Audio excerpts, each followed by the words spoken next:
Hello, Twitch and everybody out there. Glad to see you back for another episode of Happy Little APIs.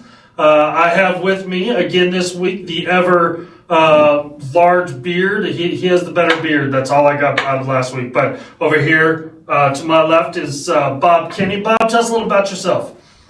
So for anybody who didn't hear me do the spiel last time, so I'm a senior developer on the API Gateway team. Been with the company for about 7 years, specifically on API Gateway for about 3.5.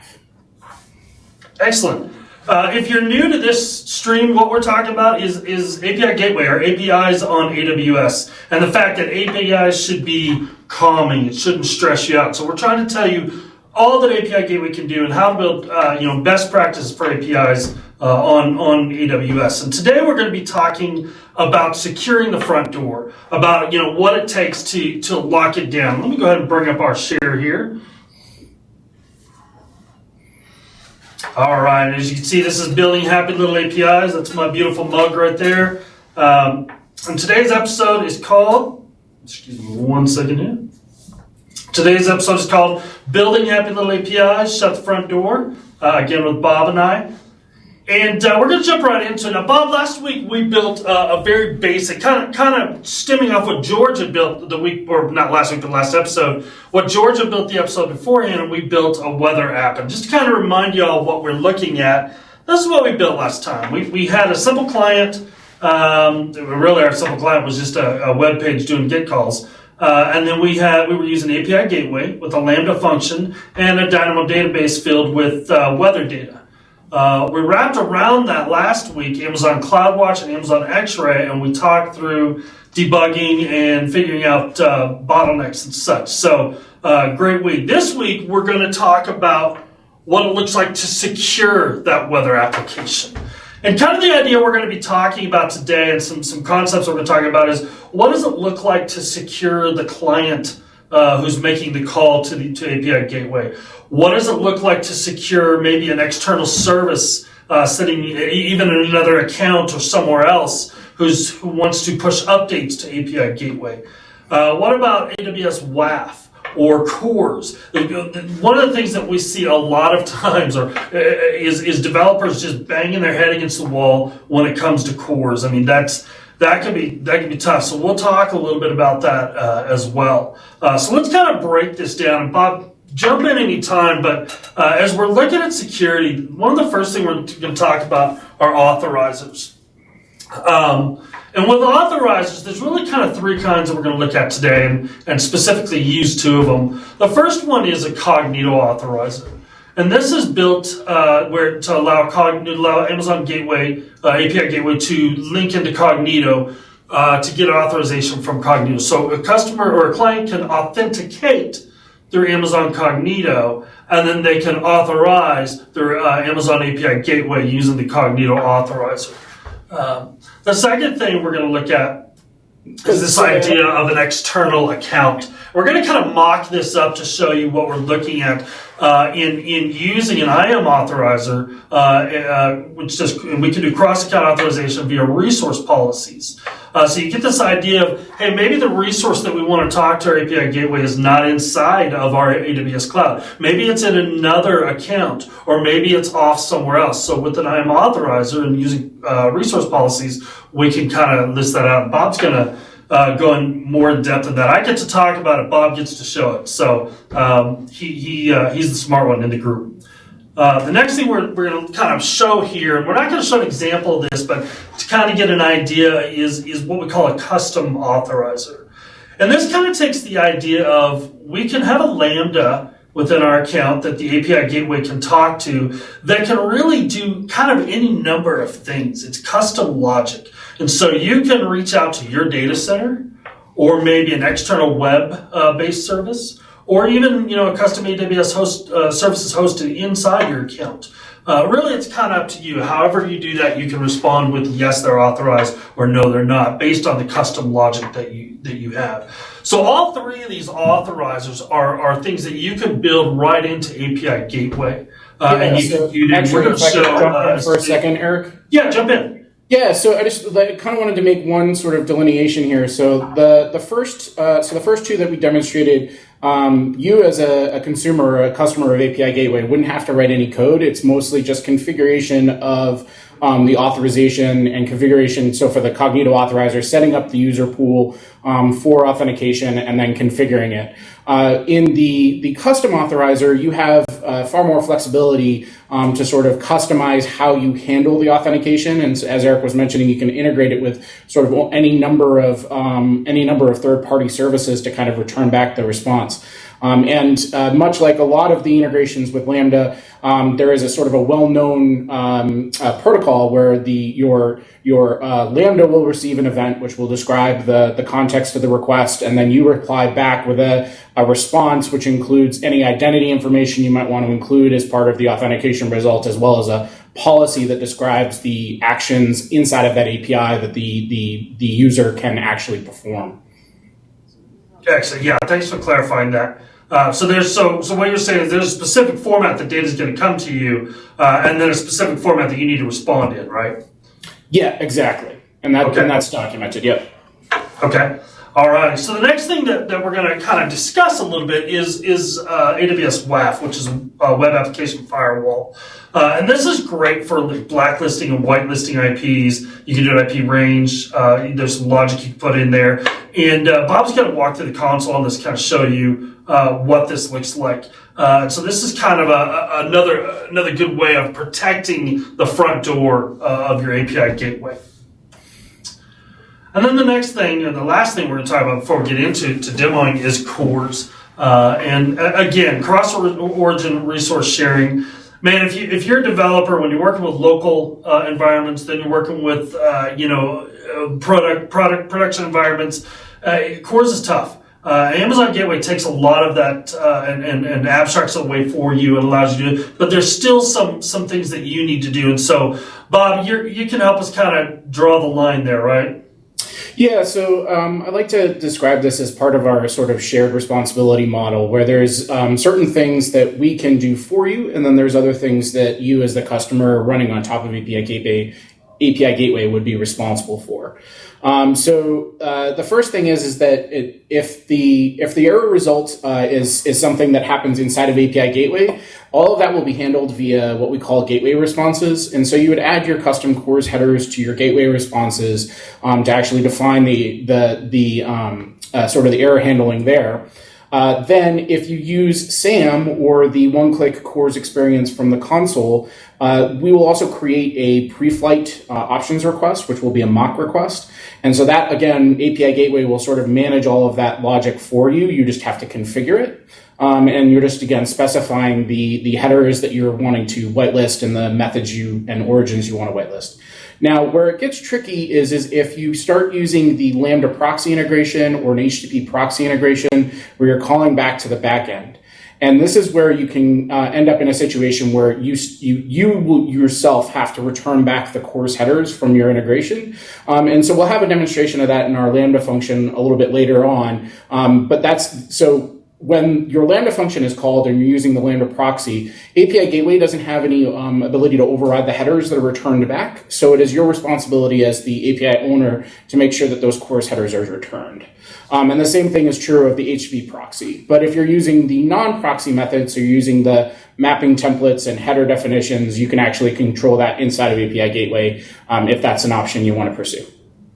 Yeah, and I would point out if you're hearing these terms proxy and integration, you're kind of scratching your head trying to figure it out. I would go back to episode 2 of our Happy Little APIs, where we actually talk about what is the difference between API Gateway's proxy and integration. And specifically for this, when a proxy request is made, all API Gateway does is wrap some contextual data on the request and send it through to the backend.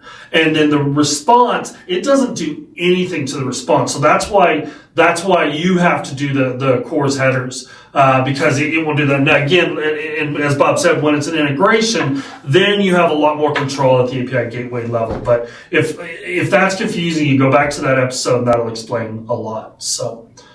All right, well, let's, as much as people love to hear us talk, they probably want to see some code too. So going back to our final idea here, looking at this, there's a big difference between what we built last episode, which was an unsecure application. It was just an application that you go out to and it works. Whereas now we want to make sure people are logged in. And in this particular application, and we'll kind of define this later on as well, but we're going to have two options. You can either hit it non-logged in, so we want an open endpoint for our clients to hit where they can just get data back, and you have an authenticated login that our clients can hit and get weather. And then we also have an endpoint that our service is going to hit that Bob's going to walk you through. So we're looking at three different types of endpoints, three different type of authentications. So Bob, you ready?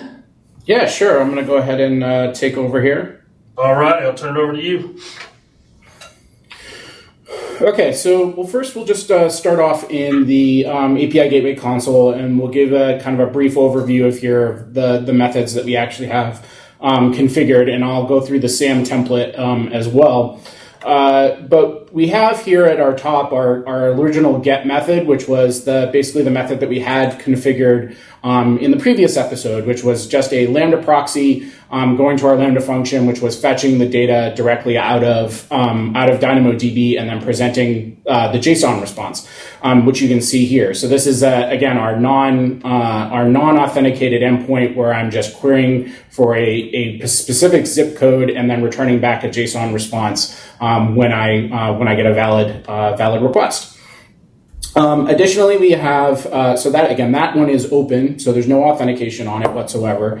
Then we have our premium API, which is going to be configured with the Cognito user pools authentication. So this will require that a Cognito user is logged into our API or our linked user pool in order for them to actually see the data. So I can actually go over here to my browser and try to actually hit the same URL with premium. And what I should see is an unauthorized. So this is API Gateway saying like you've not authenticated, and because I'm just doing it in a bare browser, I don't have any cookie or session associated with a Cognito user, so there's no authentication to be had. So that's that. That's our premium, and then finally we have our admin API, which only has a put method. So this is going to be our think about it as like we have another service that's running somewhere that's actually running our meteorological analysis to actually get our forecasts, and is pumping data into our backend, and we're exposing an API for that system to pump our data into our user application. So it has a nice separation of concerns there. So let's take a look at the front-end API that we built, and hopefully we'll have some time to actually talk about how we actually built this front-end. But we have here a really simple front-end where I'm not logged in right now, and I'm going to get data. I chose this particular zip code. This happens to be my hometown, so hi to anybody who might be from Merrimack, New Hampshire. And so I can see here sort of the current conditions in Merrimack as according to my database. And so this is all just using the public API, but it has a nice front end. It displays a picture. So in the application, we've got JavaScript code that's actually just calling out to the public endpoint. Then I can sign in. And I've already got an authenticated session, so I'll just go ahead and pull that in. Now that I've authenticated, if I go ahead and pull that same data again, or that same zip code again, I get the premium data. So I'm actually getting the forecast, not only just the current conditions, but the premium forecast content that we've decided to lock behind authentication.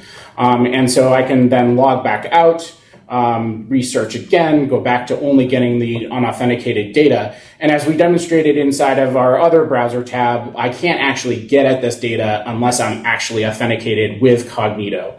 And I'll reserve some, hopefully we'll have some time and Eric can go through the Cognito configuration that we had for that setup and as well as the client.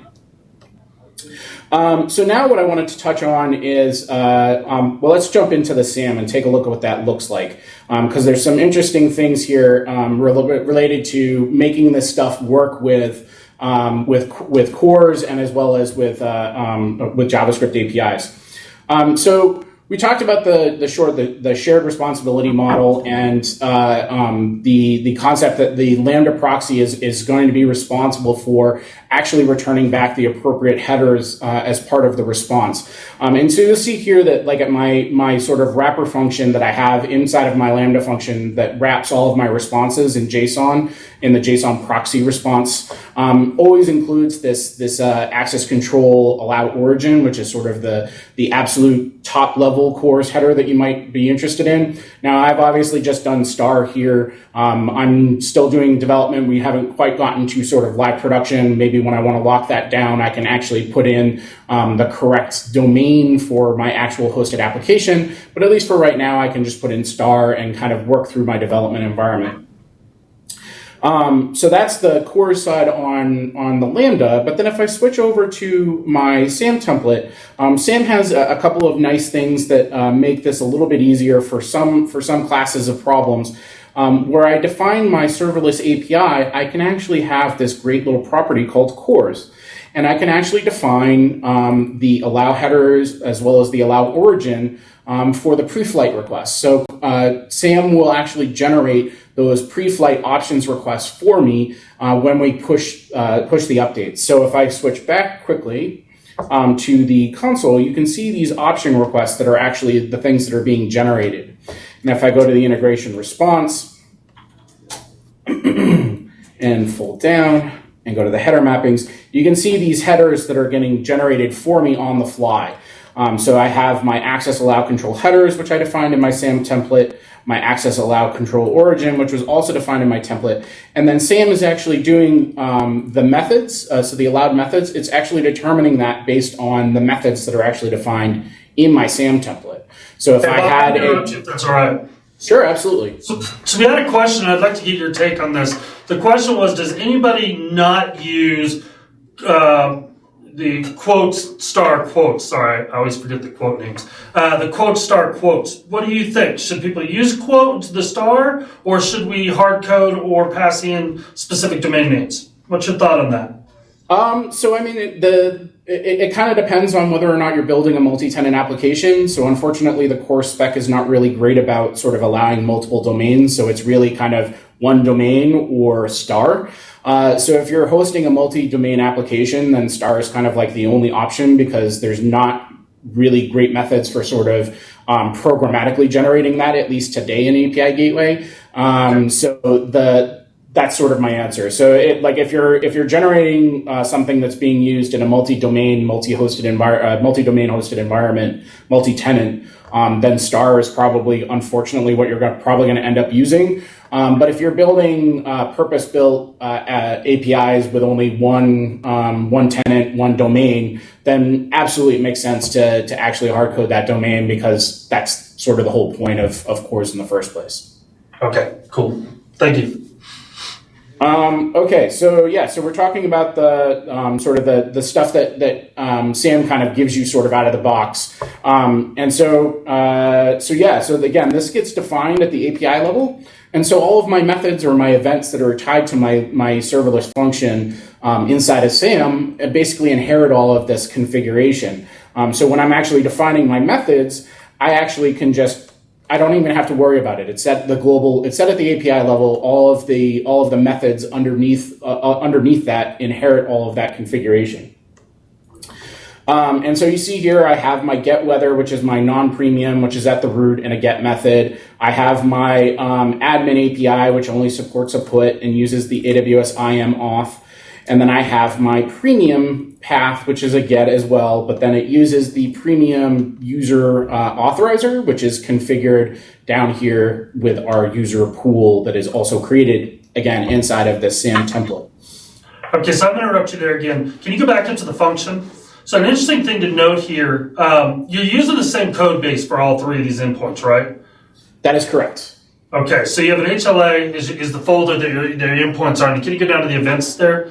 So something to notice, a lot of times what I see is people will set up, different actual function inputs in their template, whereas you can have multiple events calling the same code base, just changing the path, changing how you want them to trigger. Sure. So good SAM structure here. It's something I wanted to call out. Yeah, so I mean, it kind of there's obviously going to be a tipping point where like there might be too much code in your Lambda function, and you might want to have some separation of concerns. At least for what I was trying to do here, it was sort of lightweight and simple. Particularly the premium and the non-premium, the code is basically almost the same. I can literally kind of go over here. So the only real difference between the premium and not premium is the fields that we're returning back from Dynamo. So that. It didn't seem like that was a good place to kind of have a separation of concerns, but certainly like the admin API, I could see an argument for having like a dedicated Lambda function for if you wanted to do that. I chose not to do that here just so that I could reuse a little bit of code inside of the same Lambda function. That makes sense. Thanks. Yeah, no worries. So again, some more configuration here for the Cognito user pool. So this is. Again, I've kind of punted a little bit here and sort of done an auto confirm. So I'm not doing any workflow for confirmation of user where I try to have them click a link and validate their user. It's literally just if they sign up, they get an account and immediately they can start using it. And that's pretty much it on the SAM side. We can take a quick look on the rest of the Lambda function. Again, I'm reusing the same function here or an extension of the same function that I used in the previous episode. So I still have all of my X-ray logging enabled for my function, and so I'll be getting traces on that, assuming I set my sampling rate high enough. Again, my gets are basically the same, except it's whether or not it's premium or not, and that's going to be based on information from the request. And then my put method is just going to take whatever gets put in and then pipe that directly into my table using Bodo. I'm not doing any sanitization here. Obviously, there would be some additional work might need to be done in order to sort of get this ready for sort of a production rollout. But at least for our intents and purposes, gives us a good idea of what we might be looking at. So now what I'd like to do is talk about how we actually set up that admin API, so that separation of concerns, where we have a separate account that's generating data and then pushing it into our API gateway. So when you enable AWS IAM, by default, only credentials in the account that actually own the API can actually can sign requests and send to that API. So if I have another account and I try to execute the assigned request with credentials from another account, I get this very helpful error. Hopefully, people can read it on the stream. Let's see if I can zoom in a little bit here. There you go. Yeah, that's better. So you can see here a helpful error message that's saying that the user that I'm using, which is from a different account that owns my API, doesn't have permission to access this resource. And again, this is by default. Unless you're using credentials inside of the account, they're not going to be able to execute a signed AWS request. But recently, we launched what we call resource policies for API Gateway. And so I can actually go over to my API, I can click on this resource policy tab, and then I can attach a policy to my API and then deploy it. So this is an operation that does require a deployment. So if you modify the policy here, it does need to be deployed before it will become effective on the actual API. And the language that you use here is basically the IAM policy language. And you basically will define rules that you can set based on either a signed in user or a particular path or parameters in the request. Basically anything that you could do from an IAM policy standpoint, you can define rules for the resource policy. So the important thing to note about the resource policy is that it will be applied in intersection with the existing policy on the credentials. So if your credentials on your account don't allow a specific action on the API, but the resource policy does, or if there's an explicit deny, excuse me. So if there's an explicit deny in one of the two, then that will always override. So there's a long list of policy sort of best practices in terms of like whether or not it's an explicit deny, an implicit deny, or an explicit allow. And so if you ever have an explicit allow, then everything is fine. If you don't have an explicit allow, then it's an implicit deny. And then you kind of like have these fights out where if there's an explicit deny and an explicit allow, it can create conflict. Anyway. Hey, Bob, can you blow that up too so we can show the policy a little better? Thank you. Yeah, absolutely. So right here now, I'm literally just allowing this user, which is the same user that we saw in our error message over here. So this is the user whether admin in this account to basically execute anything in this API. Now, strictly speaking, this is a wildcard across all APIs, but because the policy is associated with this API, it does not extend beyond this API. So what I should be able to do now is I should be able to save this policy and then not forgetting to go back and actually deploy it so that it will actually be applied on my stage. And then I'll go over here and I'll look at my, this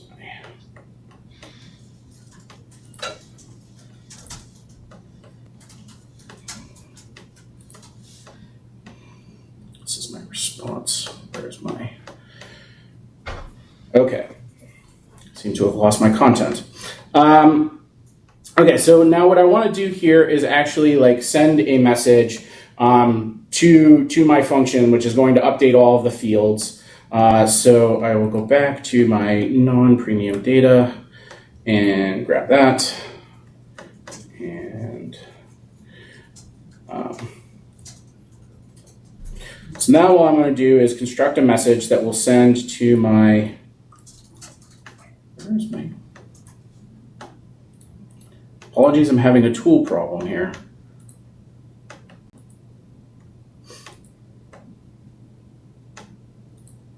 There it is. Okay, it's already there. My apologies. Okay, so now I have my a message here which I'm going to send to the server to try to update all of the fields. Now, again, I'm not doing any sort of like partial updates or anything. So whatever I send is literally going to get written out. So I could potentially update the location name, today's conditions, tomorrow's conditions. I'm only going to touch the tomorrow's conditions. And I will say that like tomorrow is going to be 88 and clear. And so I'll go ahead and send that request. And you can see here that I got a very helpful success message from my API. It shows me the item that was put into the database. And then I can switch back over to my authenticated client, make sure that I log back in so that I can see that premium content.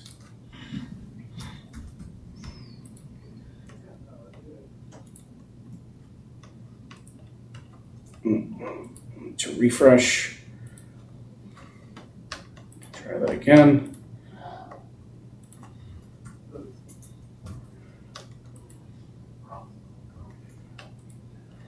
Seem to be having a... Did our client die? Interesting. Try another zip. Try 85034. Oh, there you go. Well, that's interesting. Live demos. Okay, so let's see if we can take a look here real quick and see if we can figure out why we might be doing this.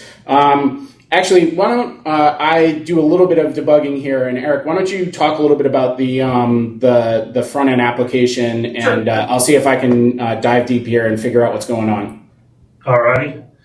So I'm going to jump over here. Both Bob and I can fat finger sometimes, and so it's always fun to try to figure out what we've done wrong there, why he attacks that. So I wanted to show on the front end, and I don't want to brag, but yeah, I designed the front end. It's pretty amazing. But I wanted to show real quick, if you're not familiar with Amplify Console, so I built the front end in Vue. And with Amplify Console, I can point it, right now it's in a code commit repo sitting inside of my account. I can point the Amplify Console at that code commit, tell it that it's Vue. I can set some build settings here that you see. And actually, because it recognized that it was a Vue, it knew to set that up. And then I can go through and that's how I built the front end. And so then every time I commit to code commit, it builds out the client side client side client. So here, and I'm going to see here real quick here. Yep, he's still working on that though. But so that's a link to that, so you can build that out. You can break out, you connect different branches, so you can build your staging. So this is a great way, basically, if you're a developer and you deal with client side, this is a great way to do quick client side CI/CD. And so I built that out. Now the second thing I want to talk through while he looks at that is, when we set up the authorizers, there's a couple things that we need to do. SAM, like he showed you, the SAM template will set up all the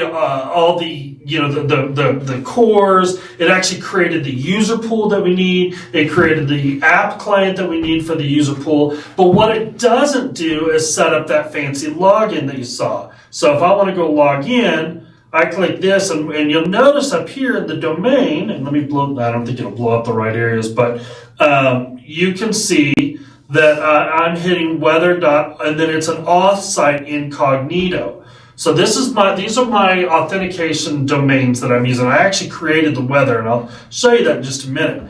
I also am passing in I'm grabbing the redirect back, and here it's passing back to my master domain, and I'm passing in my client ID. So I log in, I use a password, and then and actually I'll go ahead and do that so you can see this.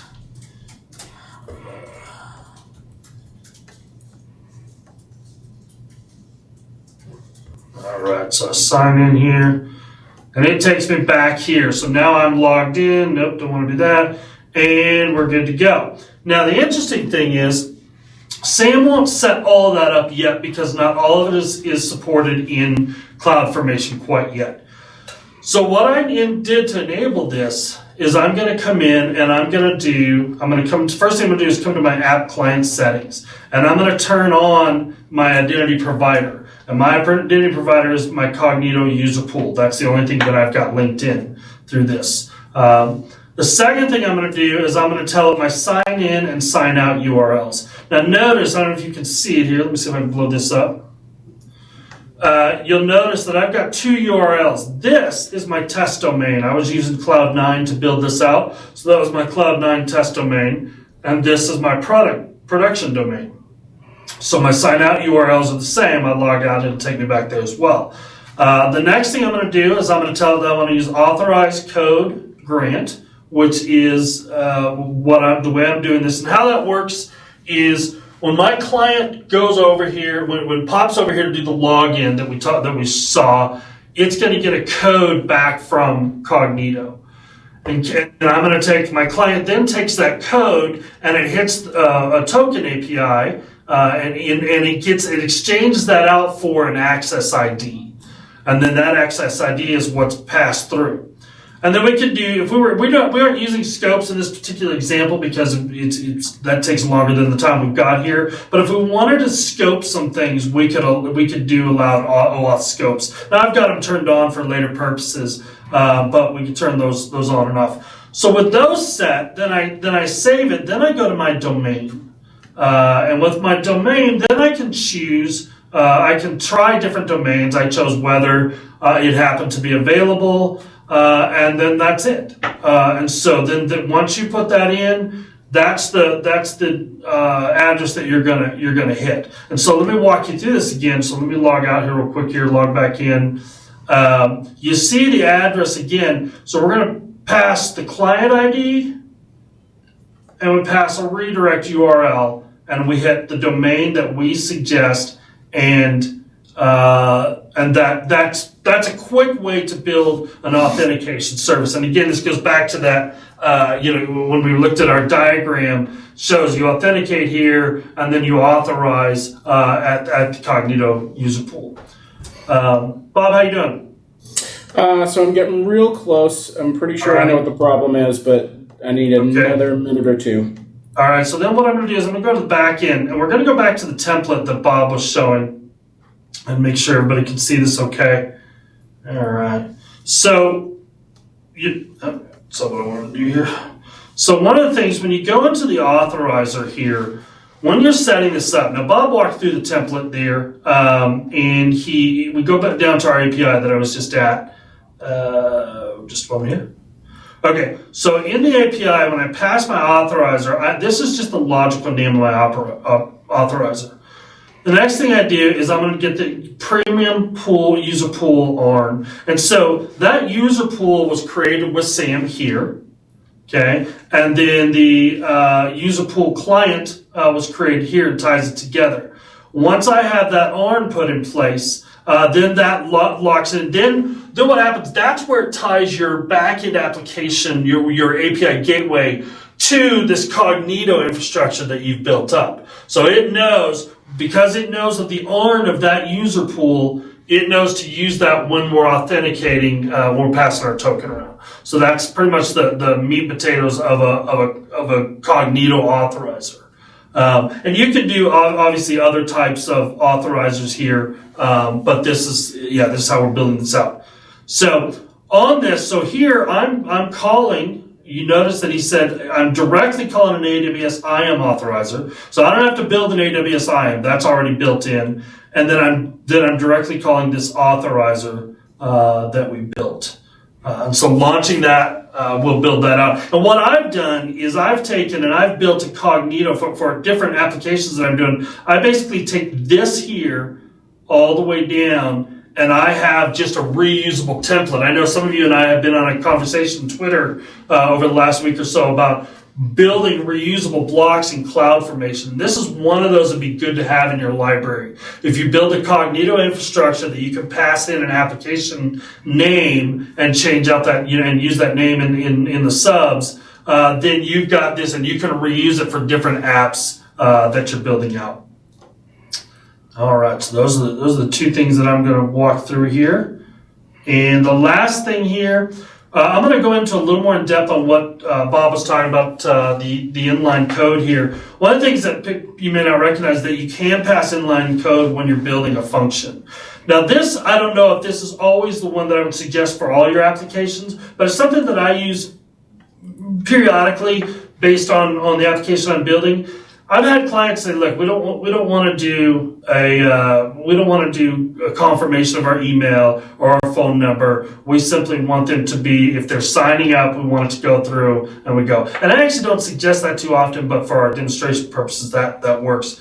So simply, all this is doing is an inline. When you're building for Cognito, you can do a sign up Lambda function, and it fires this function. You notice it's called the pre-sign up, and there's several lambdas you can fire: pre-sign up, post-sign up, I think pre-login, and they fire this, and you can grab the event. You can update the event. So in this example, we're doing event response auto confirm user. And then finally, you can change that. You can look at the email and everything, make sure it's good. And then you actually say auto verify phone, or whatever you're going to do, email and phone, to true. This allows you to get by that verification process. Someone can log in, they're able to use it right away. All righty. We're going to jump back here. Bob, you let me know when you're good there.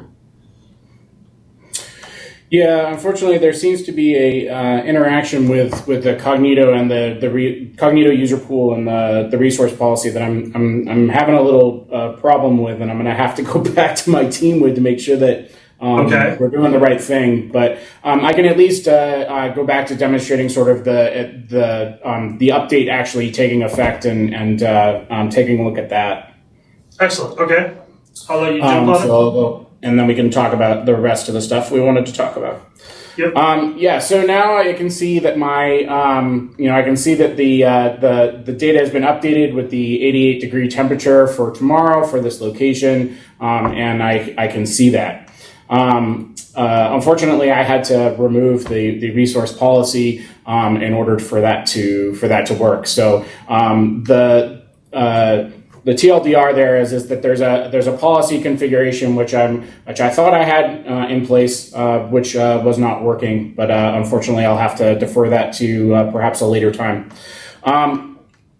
So the last thing that we want to kind of to touch on was Waff, and so certainly when you have a public API that doesn't have any authentication on it, there's not a lot of mechanisms for sort of shutting the front door, so to speak, as we were talking about, as the title of the talk suggests. But one way that you do have to shut the front door is what we call WAF, or the Web Access Firewall. And so WAF allows you to define rules for evaluation, whether it's as simple as blocking an IP address or blocking certain classes of traffic, so rate limiting customers based on IP addresses. Now, unlike a lot of the other features integrated with API Gateway, you actually define everything in WAF from the WAF console. So I've switched over to the WAF console, and I'm going to go ahead and configure a web ACL here. I have to give my web ACL a name. And then I define the region. So this is how I scope down to figuring out what resource I want to do. We're running in the Oregon region, which then allows me to select API Gateway as a resource type. Or then I can select my REST API, and then I have to associate a specific stage.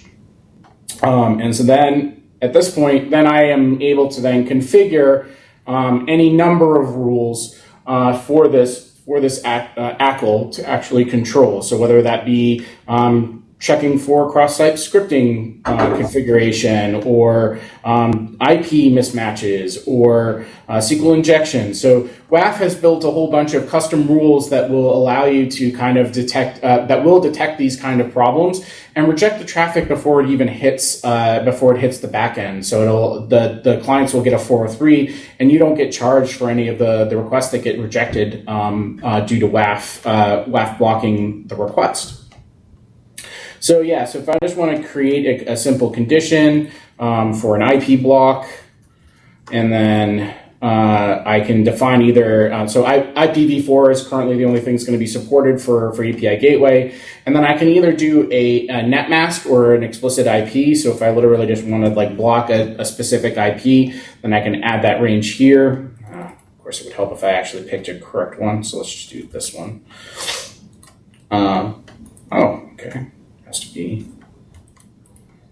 So if I want to do a specific IP format, I actually have to do it as a CIDR /32, and then I can create that, and then all of the traffic coming from that particular IP address would be blocked going to my API gateway. Then I just need to review all of those things, and then I want to block any requests, allow that don't match. So that's fall through. And review and create and confirm. And now at this point, behind the scenes, WAF is communicating with API Gateway and communicating and saying, now my API should behave on this rule. Obviously, I'm not actually testing from that 8.8.8 IP address, so I'm not going to be able to necessarily demonstrate that. But that's how you would actually set up an ACL for your API. So a couple of questions for you, Bob. So let's say I match the rule. What happens to the request? Does the caller get a response, or is it just dropped? Yeah, so it gets a 403 response as if it was unauthorized. So it basically just tells the caller to go away. And again, that 403 is not charged to for API Gateway. So now obviously there is a charge associated with using WAF, but there would be no charge associated with the API Gateway request that was blocked due to a WAF rule evaluating to block. Okay, so and what's your take on when would I use a WAF? When would I use a policy statement, a resource policy, or something else? Is there guides on that? We have seen, so before we had active integration with WAF, we were seeing a lot of customers doing basically primitive WAF with resource policies and IP conditions in the resource policy. That doesn't scale particularly well. If you have a very small number of IP addresses that you're trying to block, that is one, that is something that you can do, but it does not particularly scale. Basically my rubric is that if you're authenticating, so if you're authenticating the request, then you should be able to do something inside of the policy definitions to actually control that. If you don't have any authentication, then WAF is a great choice. So if you have a public API that has an endpoint that is otherwise unrestricted, then using WAF is a great mechanism for protecting other callers of that API from a bad actor. Okay, I appreciate you saying rubric instead of rule of thumb. I don't like rules of thumb. You know that, right? I'm just messing with you. We do have a question here, and we might take this offline, but I'm going to throw it at you anyway, see what you think. This is a little off topic, but going with security, says, I have an application that users can subscribe to services. They should only be able to access files stored in S3 that come with these services. Right now, when they have the URL, they can access everything a registered user can access, but is there a simple way where I can restrict that? So what we're looking at doing is restricting data to an S3 via an API. So does that make sense? Yeah. So I guess it depends on where the credential's being asserted. So if you're giving the customers like a pre-signed URL to access the S3 resources, then obviously your application that's generating the pre-signed URLs can assert whatever rubric it wants, whether it wants to store information in a database that then says that this user should have access to this content, then fine, you can definitely do that. If you're relying on S3 permissions to do that, then oftentimes what customers will do, and what I've done in sort of personal projects, is using prefixes. So if you have you can define access to an S3 bucket based on prefix path. And so you could say that there's certain classes of users or subsection or sub-services that have files in there. And you just define all of the subpaths that the user would have access to in a policy. And then you can have your users directly access S3 without necessarily having to use API gateway in between.